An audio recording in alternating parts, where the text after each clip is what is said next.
कांग्रेस के नेता राहुल गांधी के चक्कर में दिन रात हंगामा करते रहते हैं। कांग्रेस के लिए गांधी परिवार ही सबसे आगे है।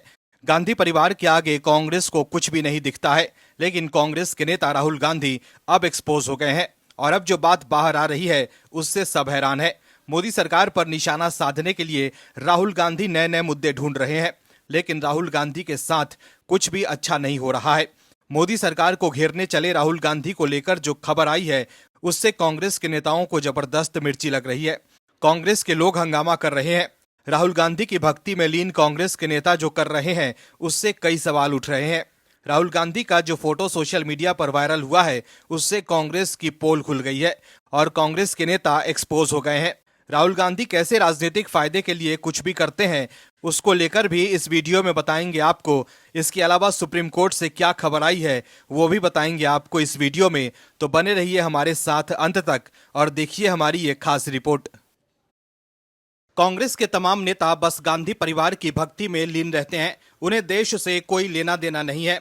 आम जनता के लिए देश ही सबसे बड़ा है, लेकिन कुछ लोग हैं जिनके लिए देश से बड़ा बैठने का अरेंजमेंट होता है। दर्शकों, देश में एक ऐसा राजनीतिक परिवार है जो देश से अपने आप को बड़ा मानता है। उस परिवार का नाम है नेहरू गांधी परिवार। दर्शकों, एक बार संजय गांधी किसी नेवी के फंक्शन में गए थे तो उन्हें बैठने के लिए ऊंचा सिंहासन नहीं मिला तो उनके खास बंसीलाल ने वहां तमाशा कर दिया था। अब राहुल गांधी के लिए भी कांग्रेस यही कर रही है। 15 अगस्त के समारोह में राहुल गांधी को पीछे 5वीं पंक्ति में क्या बिठा दिया गया, पूरी की पूरी कांग्रेस तलपापर हो गई है। लेकिन अब कांग्रेस के नेता एक्सपोज हो गए हैं। दरअसल गुरुवार को भारत ने 78वें स्वतंत्रता दिवस का जश्न मनाया। पीएम मोदी तीसरे ऐसे पीएम बने जिन्होंने 11वीं बार लाल किले से देश को संबोधित किया। लेकिन इस कार्यक्रम में भी एक विवाद हो गया और कांग्रेस को मिर्ची लग गई। दरअसल लोकसभा में विपक्ष के नेता राहुल गांधी ने गुरुवार को लाल किले पर आयोजित स्वतंत्रता दिवस कार्यक्रम में शिरकत की। इस दौरान वो दर्शक दीर्घा में सबसे पीछे बैठे हुए नजर आए। सफेद कुर्ता पैजामा पहने लाल किले में स्वतंत्रता दिवस समारोह में मौजूद राहुल गांधी की एक तस्वीर काफी चर्चा में है और इंटरनेट पर वो खूब वायरल हो रही है। ये चर्चा विपक्ष के नेता के तौर पर उन्हें पीछे की पंक्ति में बिठाए जाने को लेकर हो रही है और इसको लेकर कांग्रेस और उनके समर्थक हंगामा कर रहे हैं। वहीं इस पूरे मामले पर रक्षा मंत्रालय ने स्पष्टीकरण भी दिया है। रक्षा मंत्रालय ने स्पष्टीकरण देते हुए कहा है कि स्वतंत्रता दिवस कार्यक्रम के दौरान आगे की पंक्तियों में ओलंपिक मेडल विजेता खिलाड़ियों के बैठने का इंतजाम किया गया था, जिस वजह से राहुल गांधी को पीछे पंक्ति में बैठाया गया। अन्यथा प्रोटोकॉल के मुताबिक विपक्ष के नेता को आगे की पंक्ति में बिठाया जाता है। आपको बता दें कि राष्ट्रीय कार्यक्रमों के आयोजन और इस तरह के आयोजन में बैठने की व्यवस्था का काम रक्षा मंत्रालय का होता है। लेकिन कांग्रेस इस पर भड़क गई है और कांग्रेस के नेता तिल मिला गए हैं कि उनके नेता राहुल गांधी को पीछे क्यों बिठाया गया। कांग्रेस नेत्री सुप्रिया श्रीनेत ने एक्स पर लिखा है कि छोटे मन के लोगों से बड़ी चीजों की उम्मीद करना बेईमानी है। नेता प्रतिपक्ष राहुल गांधी को स्वतंत्रता दिवस के समारोह में 5वीं लाइन में बिठाकर नरेंद्र मोदी ने अपनी कुंठा जरूर दिखाई, लेकिन इससे राहुल गांधी को कोई फर्क नहीं पड़ता है। नेता प्रतिपक्ष की रैंक कैबिनेट मंत्री की होती है। सरकार के मंत्री पहली लाइन में बैठे थे तो इन क्षुद्र मानसिकता वालों को लोकतंत्र और लोकतांत्रिक परंपराओं की भी कोई परवाह नहीं है। रक्षा मंत्रालय का बयान सरकार को बेनकाब कर रहा है। यह सच है कि राहुल गांधी से मोदी और उनके मंत्री आंखें चुराते हैं और असहज हो जाते हैं। राहुल गांधी 5वीं लाइन में बैठे या 50वीं, वो जननायक ही रहेंगे। लेकिन आप लोग इस तरह की गलीच हरकतें करना कब बंद करेंगे। वहीं कांग्रेस के राज्यसभा सांसद विवेक तन्खा ने कहा है कि रक्षा मंत्रालय इतना खराब व्यवहार क्यों कर रहा है। लोकसभा में नेता प्रतिपक्ष राहुल गांधी को पीछे की कतार में बिठाया गया है। नेता प्रतिपक्ष का पद किसी भी केंद्रीय मंत्री से बड़ा होता है। लोकसभा में वो प्रधानमंत्री के बाद आते हैं। राजनाथ सिंह जी, आप रक्षा मंत्रालय को राष्ट्रीय समारोह का राजनीतिकरण करने की इजाजत कैसे दे सकते हैं? आपसे इसकी उम्मीद नहीं थी। तो देखा आपने कैसे एक तरफ तो कांग्रेस के नेता कह रहे हैं कि इससे राहुल गांधी को कोई फर्क नहीं पड़ता, लेकिन दूसरी तरफ वो इस बात को लेकर हंगामा भी कर रहे हैं कि राहुल गांधी को पीछे क्यों बिठाया गया। अब आप लोग खुद ही सोचिए कि क्या कांग्रेस के लिए राष्ट्र से बड़ा सिर्फ अपना भौकाल ही है। कांग्रेस नेता राहुल गांधी मोदी सरकार को घेरने में आगे रहते हैं, लेकिन जिस राज्य में विपक्ष और कांग्रेस की सरकार होती है और अगर वहां कोई घटना घटती है तब राहुल गांधी चुप्पी साध लेते हैं। विपक्ष इस देश की राजनीति को नित दिन कलंकित करता जा रहा है। खासतौर पर इंडिया अलायंस के नेता विपक्ष कोलकाता में हुए प्रशिक्षु डॉक्टर की मौत पर भी अभी कुंठित राजनीति कर रहे हैं और भारतीय राजनीति की मर्यादा को भी नित दिन कलंकित कर रहे हैं।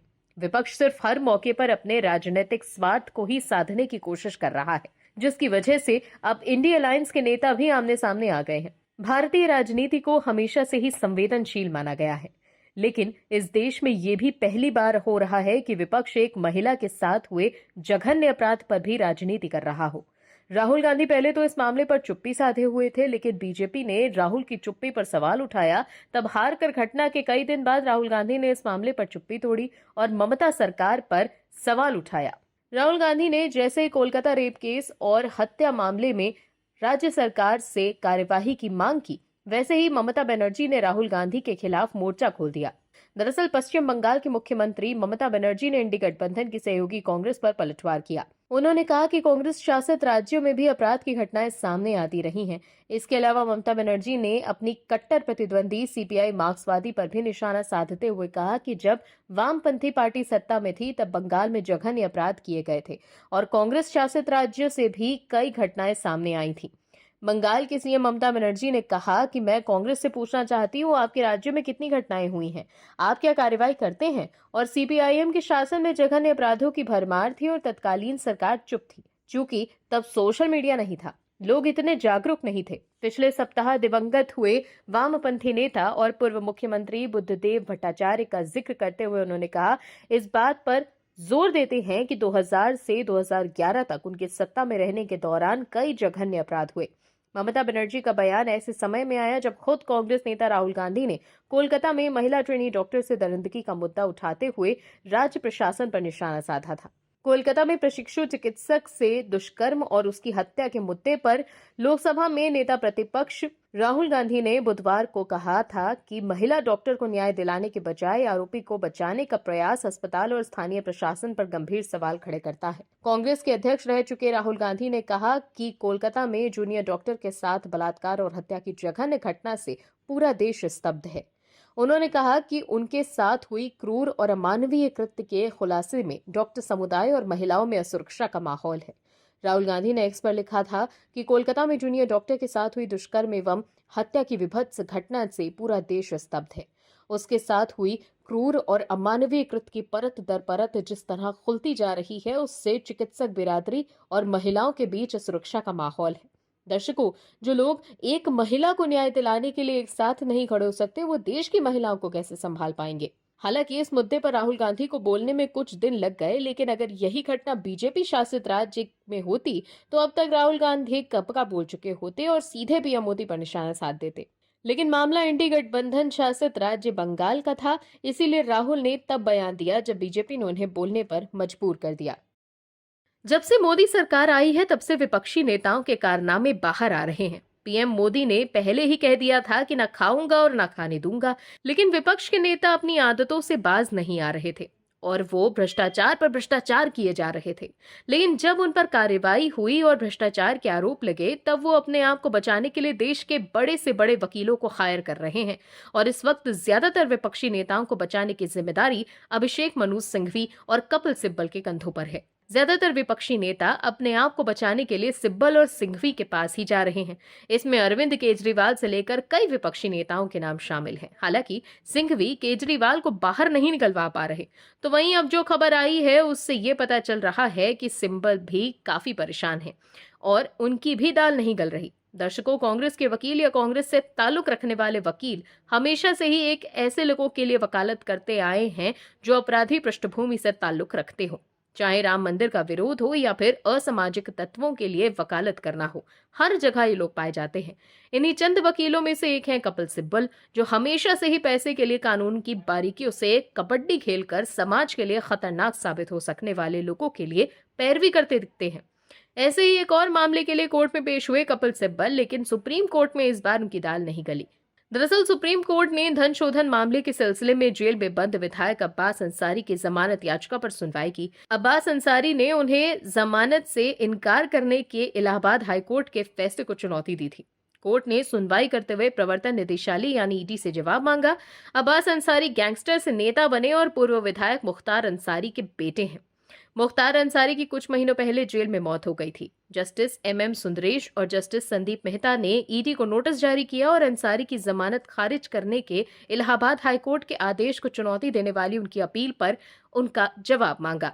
बार एंड बेंच की रिपोर्ट के अनुसार अब्बास अंसारी की तरफ से एडवोकेट कपिल सिब्बल और एडवोकेट अपराजिता पेश हुई थी। अब्बास अंसारी की ओर से वकील कपिल सिब्बल ने कोर्ट में सवाल रखा कि अगर कोई अंसारी है तो क्या उसको जेल में रहना होगा। हाईकोर्ट ने 9 मई को अब्बास अंसारी की जमानत याचिका खारिज करते हुए कहा था कि ईडी ने उनके खिलाफ मामले में धन के लेन देन के सबूत पेश किए हैं। इलाहाबाद हाईकोर्ट ने अपने आदेश में यह भी कहा था कि 2 कंपनियां MS विकास कंस्ट्रक्शन और MS आगाज के साथ अब्बास अंसारी की ओर से धन का लेन देन साबित होता है। ईडी ने आरोप लगाया कि अब्बास अंसारी ने धन शोधन के लिए इन कंपनियों का इस्तेमाल किया था। ईडी ने पिछले 3 मामलों के आधार पर धन शोधन रोकथाम कानून 2002 के तहत सुहेलदेव भारतीय समाज पार्टी के विधायक अब्बास अंसारी के खिलाफ मामला दर्ज किया था। अब्बास अंसारी का 4 नवंबर 2002 को इस मामले में मुकदमा दर्ज किया गया था। मऊ से विधायक अंसारी अभी कासगंज जेल में बंद है। दर्शकों, कांग्रेसी पृष्ठभूमि के वकील नेताओं के लिए यही प्राथमिकता है कि किसी का भी केस लड़ो कोर्ट में और पैसा कमाओ, और जब उन्हें जमानत ना मिले तब उलझुल तर्क देते रहो। सिब्बल अपने क्लाइंट के बेगुनाही के सबूत तो नहीं दे पाए हैं, उल्टा सुप्रीम कोर्ट में दिल मिलाते हुए कह रहे हैं कि अगर कोई अंसारी है तो क्या उसे जेल में रहना होगा। अगर सुप्रीम कोर्ट से उनके पक्ष में फैसला आता है तो सिब्बल और सिंघवी से लोकतंत्र की जीत बताते हैं और मोदी सरकार की हार। लेकिन जब सुप्रीम कोर्ट से उन्हें झटका लगता है तो वो झल्ला जाते हैं और ऐसे ऐसे तर्क देने लगते हैं जिससे वो सवालों के घेरे में आ जाते हैं। Bureau report, OMH news. और भी वीडियोस देखने के लिए चैनल को सब्सक्राइब करें और बेल आइकन को दबाएं।